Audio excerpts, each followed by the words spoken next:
as they absolutely blitzed the field, and I think that's really lifted the spirits of Australians right across the country today. But a special shout out too to Molly Callaghan and Maddie Wilson, who did the hard work in the heats as well, building up to that final. So a truly tremendous Olympic moment for Australia, and I think something that Australians are celebrating all around the country.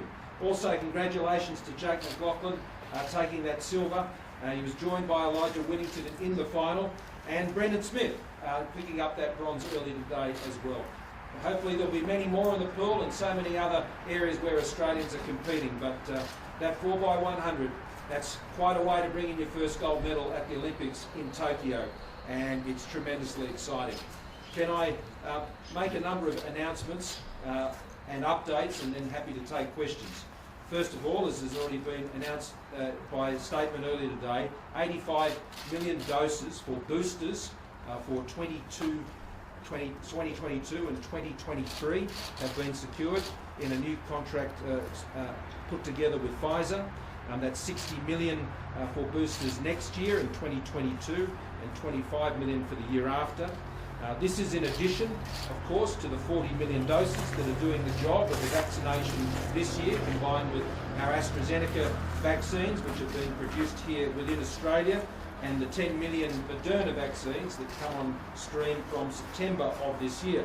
There is, of course, the 51 million of Novavax, which is also pre-ordered as well. Now, once we achieve that broad vaccination of the population, and once we're able to proceed through the four-stage plan that I updated you on Friday, then we must be able to maintain it. And the advice of President is that is likely to require booster shots, and to be able to have those booster shots pre-ordered by contract now means that we can go into 2022 with confidence and beyond, ensuring that we're able to address those needs, future-proofing, so we can live with COVID-19 going forward. The securing of those 85 million doses is another important development. It's another shot in the arm for Australians in the vaccination program. The vaccination program really starting to hit its marks now and beyond. We can go in next year with greater confidence. The supplies will be provided over the course of the year to meet any of those booster requirements as we're advised to need to put in place. Secondly, on the vaccine, a record Saturday yesterday, more than 100,000 doses delivered yesterday. That brings it to 11.14 million. We have 38% of the population now that has had at least one dose, over 16% now with two. 62% of those over 50 have now had one dose, and 22% double doses. And for those over 70, we've got 77% of those over 70 have now had their first dose, and 37% have had two doses. The past just 6 days, we've been able to administer 1 million doses. So we're now able to deliver those 1 million doses even under a 7-day period, and that is really hitting the marks that we'd hope to be hitting with that rate of vaccination now. Certainly, we hope to have higher overall levels of vaccination now, as I indicated earlier this week. But the vaccination rates we're achieving on a weekly and a daily basis are certainly the marks we hope to be hitting by about this time of the year, and that means we will continue to make up ground. I want to welcome the updated ATAGI advice that was provided, and you became aware of that. That was on the 24th of July, and I just want to read it so it's very clear what ATAGI is saying. And it relates especially to the New South Wales outbreak. All individuals aged 18 years and above in Greater Sydney, including adults under 60 years of age, should strongly consider getting vaccinated with any available vaccine, including COVID-19 vaccine AstraZeneca. This is on the basis of the increasing risks of COVID-19 and ongoing constraints of Pfizer supplies. In addition, people in areas where outbreaks are occurring can receive the second dose of AstraZeneca vaccine 4 to 8 weeks after the first dose, rather than the usual 12 doses to bring forward optimal protection. And so having those vaccines is incredibly important. I welcome that advice. There are some 1.3 million AstraZeneca vaccines that are available. They're in the fridge, they're ready to go, and we particularly need to see them getting into state-based distribution systems in New South Wales. The GPs in New South Wales have been doing a terrific job. They've been doing all the heavy lifting on AstraZeneca, especially in New South Wales, and they'll soon be joined by the pharmacists as well, so we can start lifting those vaccination rates even further. There have been some inquiries regarding the availability and supply of New South Wales vaccines, especially in relation to Pfizer. So let me clarify the situation. On the week commencing 5th of July, which is the week in which the Premier contacted me, New South Wales, both GPs and the state distribution centres, were receiving 147,720 doses of Pfizer per week. The week commencing next week, they will be receiving 90,000 more than that. 90,000 more than that. That does not include the additional 50,000, which I extended to the Premier on Friday, or the additional 150,000 they've already received over and above their previous allocations. Their allocations going forward into this next week is 90,000 more Pfizer each week than it was back in the week commencing the 5th of July. And in the week following, it goes up to 110,000 above what it was back in the beginning of July and the week commencing the 5th of July. So that is a significant increase that we've seen since the early part of this month to where we are now. So there was the 50,000 extra last Friday on top of allocations. There was the 150,000 additional that was provided after the Premier's call to me on the 7th of July, and the Pfizer allocations now ramping up by a further 90,000 on what they were getting earlier, and that is predominantly being distributed through the GP network, which has been doing the lion's share of vaccinations all around the country. I also want to note some progress on the federal government supports regarding income support payments, especially to New South Wales. $331 million has now been paid out in New South Wales in income support payments of the 600 and the 375 of the earlier payments since the lockdown began, and that is some 660,000 grants that Service Australia have been able to process in that time, and has supported 394,000 individuals across New South Wales. Now that is quite a Herculean effort by Services Australia to get that much money out the door that fast at the JobKeeper rates of December quarter last year, and getting those payments right across the board to those who've lost their hours.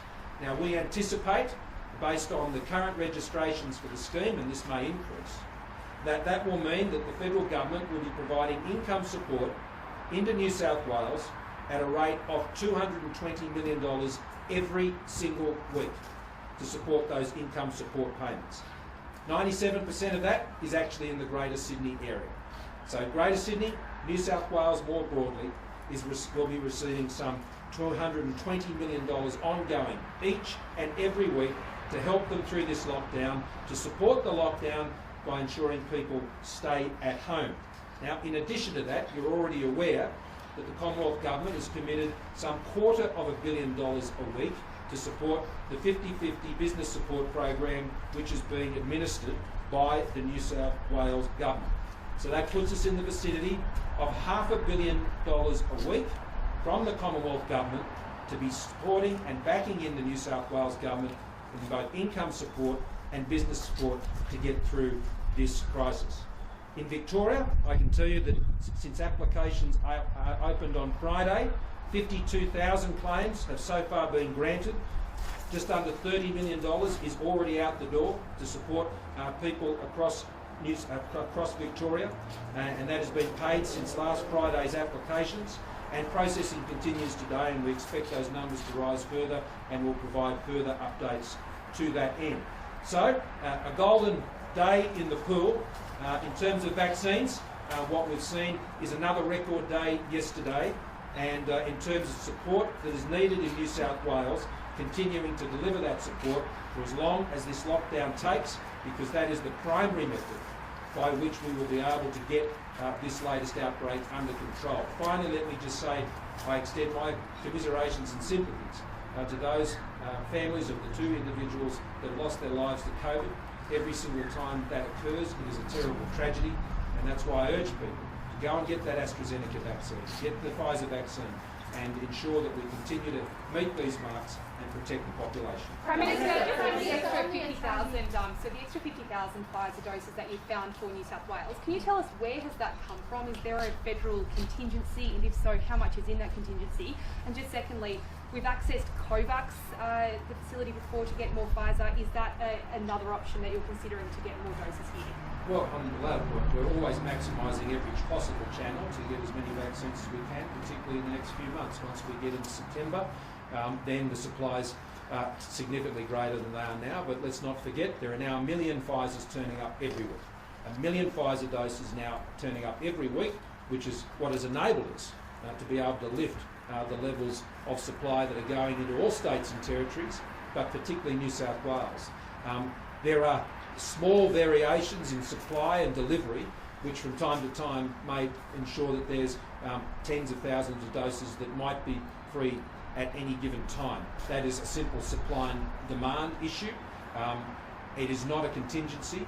We are distributing as far as we possibly can every single dose we have. Every single dose we have. And that's what we've been doing here. We have planned to increase the dosages going out to all states and territories, including New South Wales.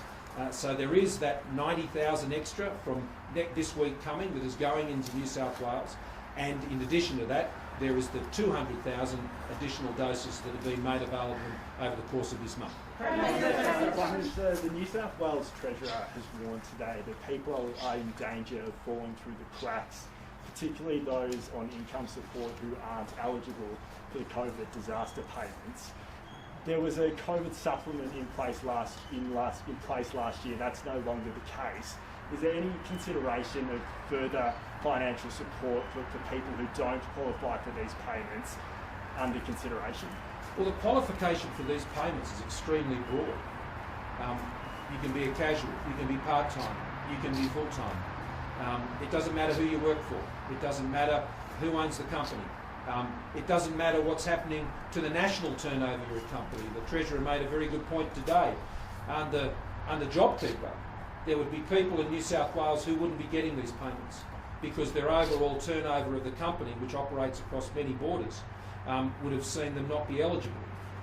What the process we're doing is we've cut out the middle person on this, and we're making payments direct. If you've lost those hours and you're not receiving other social security benefits, and those social security benefits are scaled to your income. So if your other income has fallen back, then the income you get through job seeker and things like that scales up. Now, these arrangements have been designed to deal with the problem we have right now. And the problem we have right now is in specific states, in specific locations, and we need to be able to get it out quickly and switch it on quickly. And so that's what this is delivering. And it's delivering those supports and payments far quicker than in fact we were able to achieve under JobKeeper. And that's very important when you're facing a lockdown of an indeterminate length. Now, I welcome the fact that the situation in Victoria and in South Australia seems to be improving to expectations, and we'll wait to see what further announcements are made by the premiers there. But in New South Wales, as I said, $500 million a week, $500 million. And the Treasurer and I and the rest of the Cabinet are very open to consider how we deal with the situation as it further evolves. That's always been the approach my government has taken. We've always kept our minds open and tried to address the need that is there. And that's what we'll continue to do. But the COVID disaster payments, they're faster, they're direct, and you get them when you need them. Had we been working under the other arrangements, people would have been waiting some time before they're able to get that support.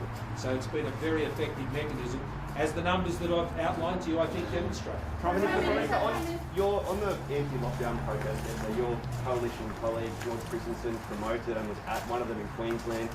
Former coalition colleague Craig Kelly supported these lockdowns, these protests. What would be your message to those people who went to these protests yesterday? And is there any explanation, any excuse for a federal politician to support these sort of demonstrations? Well, I'll deal with the second issue later.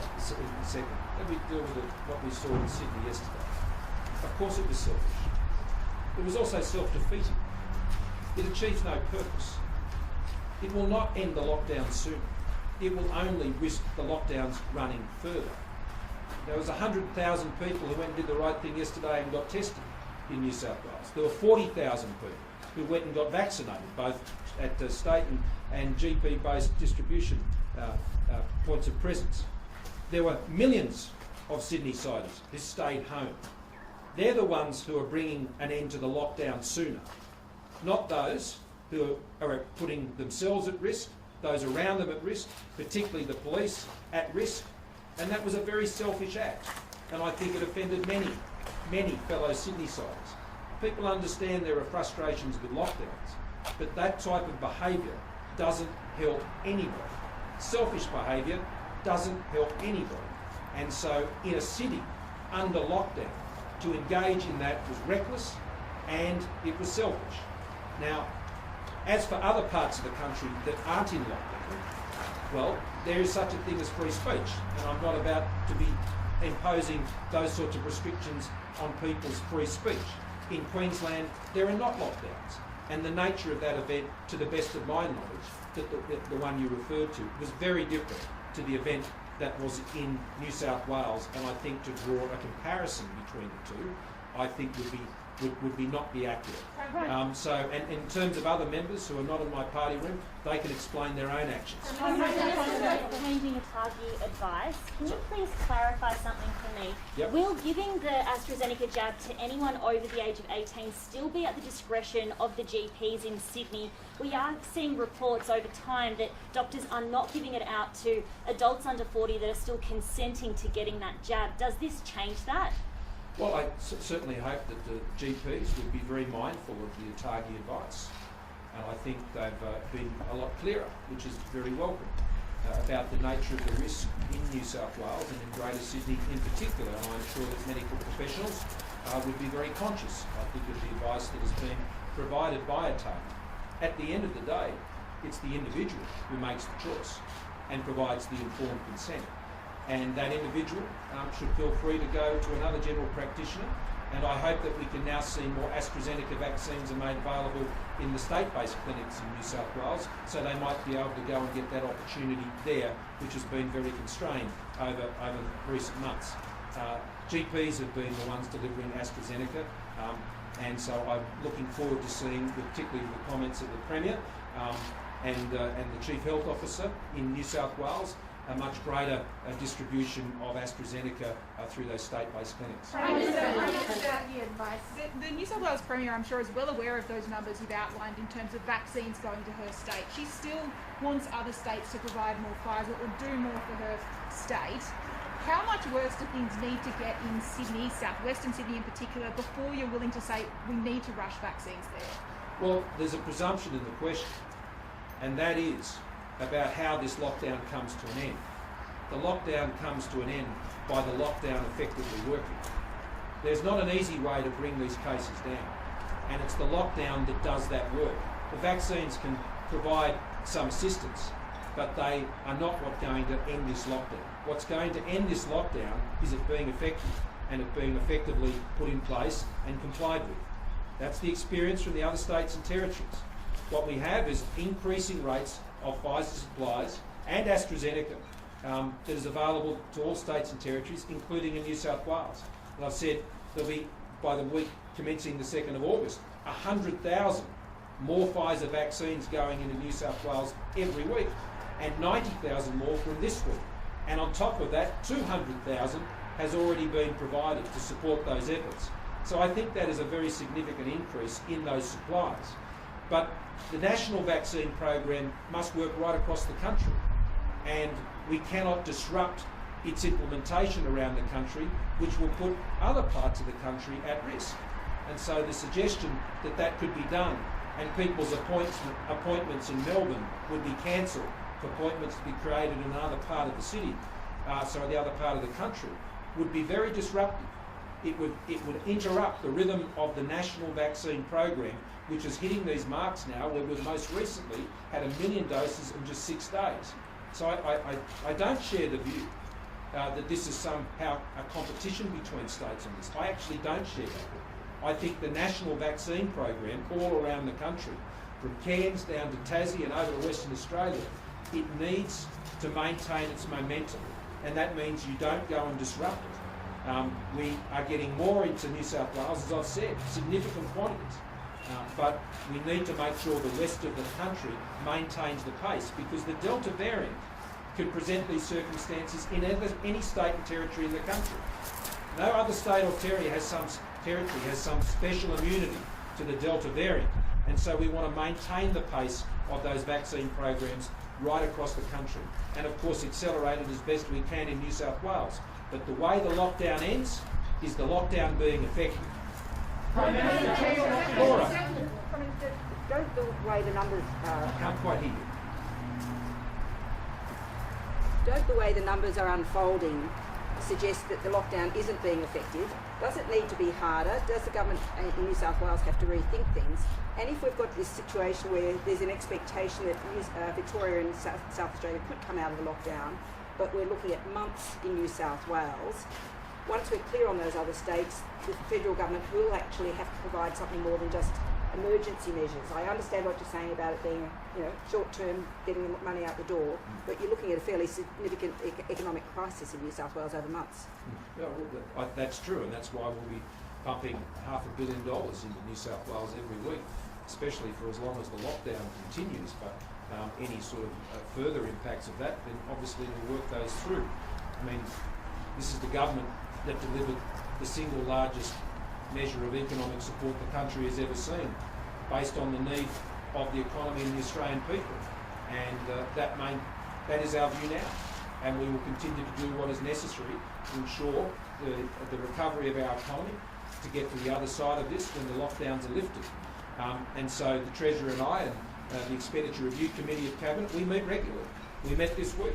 We will continue to work through contingency options and prepare ourselves for whatever set of circumstances may present. So we'll keep doing that. On the second point, or the first point you raised, that is principally a matter for the New South Wales Government. I'm talking to the Premier again later today. But there isn't an alternative to the lockdown. Let me be clear. There is not an alternative to the lockdown in New South Wales to get this under control. There is no other magic bullet that is going to do that. There is no vaccine solution that's going to do that. The lockdown is what is going to do it. It can be assisted by the vaccines, but the lockdown must be effective. The alternative does not bear thinking. And so it's essential that every effort is focused on making sure that lockdown does its job. Prime Minister, you have made the commitment a while ago that you want every Australian to be offered a vaccine by the end of this year. Should they want one? Yeah. Should they want one? A lot has happened since then. Do you still stand by that commitment? And when do you expect the newer age group, the 12 to 15s, to be able to get their vaccine? Yeah, that absolutely remains our goal by the end of the year. And we have the supplies to achieve that, and as the distribution and the dosage is demonstrating now, with 1 million in just 6 days, then that is absolutely achievable. It really is over to everybody else as well now to make sure people go and get those vaccines. And as that supply continues to mount, as we're seeing right now, then those opportunities will see those vaccination rates rise, as we have seen in other countries at this phase of their vaccination program. In relation to 12 to 15-year-olds, as the TGA provided that approval, ATAGI is now assessing that situation and will be providing us further information in mid-August, I understand.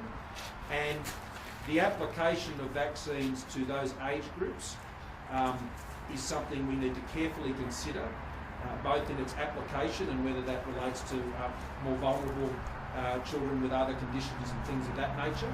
That's a first point which ATAGI is considering. And also what we discussed on Friday with the premiers, that should we go forward, depending on what the ATAGI advice is, then we would seek to be doing that in the most effective way we can, and have asked states to be looking at school-based systems for delivering that. Timing of that yet to be determined, and the Commonwealth is similarly looking at ways that can be achieved, and that's been incorporated in the Lieutenant General Cruin's planning. So there is a few more pieces of information that need to fall into place, I think, before we're able to give you a definitive answer on that. But I can assure you that both the planning and the consideration of the medical issues are very high on our agenda. The National Security Committee of Cabinet this week also considered this issue at some length about how we might respond, but those responses will depend on next information. Just back to Trudy's question about the New South Wales Premier wanting the other states to hand over doses. Daniel Andrews said today that if New South Wales could produce modelling that would show that extra doses into South Western Sydney would make a difference, he'd be happy to have that conversation. Do you have that same view? And is it your view about you saying vaccines would not make much of a difference now? Is that based on the health advice from the government's advisors? Well, I'm always acting, having listened to the advice of the Chief Medical Officer and the Secretary of the Department of Health. That's why I'm saying it can assist. Of course it can assist. People getting vaccinated can assist, but I wouldn't want it to be in anyone's mind that it replaces the principal tool, which is the lockdown. It's not a substitute for a lockdown. And you need to weigh up the effectiveness of that with the disruption to the broader national vaccine program that could set other states and territories back some way in meeting their vaccination targets. We need to get the whole country vaccinated. And those that are going through lockdowns, well, that is the principal way by which we're able to seek to bring the Delta variant under control in those cities. So I'm not necessarily responding directly to what Premier Andrews said. He made similar comments on Friday. So it's not that people aren't open to it, but when you're looking at the potential disruption of the national program more broadly, when these objectives can be addressed through the mechanisms we are using. I mean, it wasn't just the additional doses that are going through to New South Wales, and I stress for AstraZeneca, not just Pfizer. Targi has said, go and consider that, and please do it promptly, because that's what is necessary to try and address that. So there's no shortage of AstraZeneca being there to be able to support that vaccination effort, and there's additional Pfizer support to address that effort. So that's the balance of the discussion. I thought it was a very constructive discussion. There's a preparedness, but keeping the national vaccination program on track is incredibly important. The other thing we did was move the 3-week out to 6-week for Pfizer second doses, which means that New South Wales can do more first doses now to up that level of immediate protection that is available. So there were responses on Friday. There was good discussion on Friday. There are more doses in New South Wales in both Pfizer and AstraZeneca, and I can tell you there's a truckload of financial support going in from the Commonwealth as well. Prime Minister George Christensen's Facebook post on ATAGI, Prime Minister, will you now lobby the ATAGI to broaden its Sydney AstraZeneca advice to the whole of the country, considering that a woman has tragically died in her 30s with no pre-existing conditions? There's people without any vaccines under 30, and these Delta outbreaks can happen anywhere in the country. Well, I'm quite confident that ATAGI will continue to assess their advice based on the balance of risk that they've articulated. George Christensen's Facebook post, Prime Minister, George Christensen said in his Facebook post, civil disobedience eventually becomes the only response to laws that restrict freedom. This is what we've seen in Melbourne today. And he quotes Martin Luther King that one has a moral responsibility to disobey unjust laws. How can you stand there and seriously suggest that your government MP wasn't encouraging a breach of public health orders in other states? Well, the comments I made before related to an event that took place in Queensland where there were no lockdowns, and I don't support any suggestions that would suggest that people should gather as they did in Sydney yesterday, whatsoever. Will there be any consequences for your MP? Just further on a change to the ATAGI advice, it's similar to Richard's question, but the advice is, as you've said today, strongly consider. Now yes. That's still not telling people go and have this vaccine. Do you think ATAGI could strengthen that further, or give people more information to help them make that consideration, or is it on yourself? I think Australians get the point of what ATAGI has said. I think Australians understand, particularly in Greater Sydney, the challenges that they now face. And I think ATAGI have been very clear about the importance of them going and strongly considering those options. And I suggest that they strongly consider that. When do you expect them to arrive in Australia, and when do you expect them to begin rolling out? When are we going to be faced with needing booster doses? Well, they'll begin rolling out from the beginning of next year. They'll be available from the beginning of next year, and supply goes throughout the year. As yet, we don't have definitive advice about the timing of booster doses. Just like last year, we have definitive advice about the efficacy of any vaccines. So this is prudent future-proofing that we've put in place here. And so we'll be guided, I think, by the science and the evidence that is emerging about when second doses are necessary. I think it's only Israel at this point that is about to sort of contemplate going into booster shots. Just so happens that Australia will have administered as many vaccines as the state of Israel within a few days, as they've done that, and obviously a much smaller population. So we will continue to watch carefully that advice and that evidence. With so many countries now in different phases of this pandemic and confronted with different challenges, the sharing of this information is incredibly important. So there's nothing definitively yet, but I can tell you, when it's needed, it'll be there, and that's why today's announcement is so important. Do you think there's been a lot of brand damage done to AstraZeneca that sadly some people are just too afraid to go out and get it, and is ATAGI partly responsible for that? Oh, look, undoubtedly, the events of the past few months have caused some hesitation, and needlessly. This is an effective vaccine that can help save people's lives.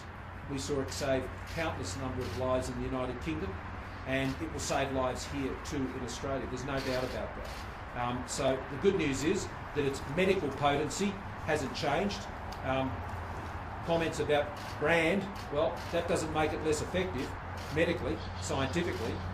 It's a powerful vaccine that helps save lives, and as ATAGI has said, people should be strongly considering going and doing that together with the other vaccines that are there. And it's just important we get these jabs in arms as quickly as we possibly can. On the boosters, if I could, the World Health Organization has spoken in the last little while about wealthier countries talking about third doses, whereas poorer countries are still waiting for potentially their first one. WHO has said wealthier countries should be looking to donate more doses to the developing world. I know obviously we're contributing a lot through COVAX and through donations to the Pacific and that sort of thing, but in light of that, do you think there is maybe more of a case for us now, having secured all these millions and millions of doses, once we've figured out our second doses, to start donating more to those developing world? I thank you for your question, and it absolutely enables us to do this. $85 million to $60 million next year, that is more than enough. Many times over for us, particularly for single-dose booster shots. And this will equip us, I think, to lean in even further to the support we're providing to our Pacific family. I just spoke to the new Prime Minister of Samoa yesterday and congratulated her, and we talked about this very issue, and there are more doses of AstraZeneca turning up in Samoa this week. I think it's some 30,000 this week are turning up there in Samoa. In Fiji, 500,000 doses, actually more than that, across the Pacific almost 1 million doses are there supporting that effort. But this means that it enables us to meet our commitments that I have made through the Quad, through the G20 as well, and the direct commitments that we've made, and of course our COVAX commitments. So countries of our region know that Australia is seeking to stand by them as best as we possibly can, and that is no more so the case than with our Pacific family. And we're not just sending them doses, we've got teams there helping them, training them to distribute it and plan and do all of those things as well. We've got a Medivac team which is over in Fiji even as we speak. Do people aged under 40 still need to see a GP before agreeing to have the AstraZeneca, and do GPs have sufficient information about the latest advice? Well, it should be clear, they can see a GP. It was never a requirement for them to see a GP. We provided through Medicare the opportunity for them to do that, and to do so at no cost to them. But whether you go to a pharmacist and get your AstraZeneca, your GP, and hopefully more so in New South Wales state clinics, your AstraZeneca there, it's informed consent. And it's up to all of us. We have responsibility for our own health, and to be able to take what advice we think is necessary for us to form our own view about what's best for us, and be able to give that informed consent. Great. Last one. Prime Minister, you said in your speech this morning we may not get every decision right. Are there any decisions you made in relation to the vaccine rollout that you believe you didn't get right? And if so, how would you do things? I'm sure there'll be plenty of critics who will be able to happy to write those up in the history books. What matters is what we do now. That's what matters now. And we've been able to make up ground significantly over the last few months. And when I saw today that we're able to do 1 million doses in 6 days, then that tells me we've turned this around and we're on the right track. So now we've all got our part to play. I know lockdowns are incredibly debilitating. They're frustrating, and you feel powerless when you're in one of those lockdowns. What can I do about this situation? I get that. What you can do about it is you can get vaccinated. What you can do about it is you can stay home. What you can do about it is you get tested if you're showing any sort of symptoms, or you're subject to a testing order because of a close contact or something of that nature. That's what you can do about it. That's what you can do about it every day. And every day we do that is a day closer to where we want to be. Thank you all very much, and congratulations to our gold medalists, our golden girls, the queens of the pool, and we look forward to more of that to come. Thank you all very much.